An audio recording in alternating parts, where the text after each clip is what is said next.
Bonjour Patricia. Bonjour Céline. Patricia, j'ai entendu une nouvelle très intéressante qui démontrait que les personnes qui vivaient vieilles, c'était en général des gens qui mangeaient avec frugalité, donc qui réduisaient leurs calories volontairement et que c'était un aide pour vivre en santé plus longtemps. C'est un très bon point, Céline. Alors, aujourd'hui, on a comme oublié finalement que le but de manger, c'est de redonner de l'énergie à notre corps.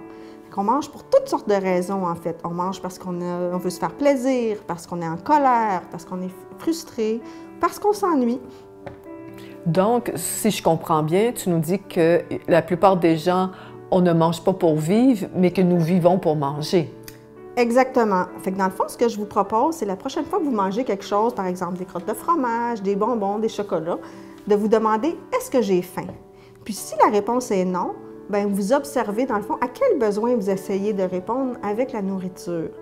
Ce qui est bien important, c'est de ne pas se juger, de ne pas se critiquer, mais juste d'observer, puis dire c'est quoi? Est-ce que je m'ennuie? Est-ce que j'ai besoin de prendre du temps pour moi? À quel besoin j'essaie de répondre? Puis une fois que vous aurez trouvé la réponse, ce sera une clé pour trouver des alternatives. Donc, par exemple, si vous mangez pour vous faire plaisir, bien, peut-être que vous pouvez lire un livre devant le feu, aller prendre un bain chaud, aller prendre une marche dehors. En tout cas, il y a toutes sortes d'autres possibilités qui vont être beaucoup moins nuisibles pour la santé que de manger des sucreries.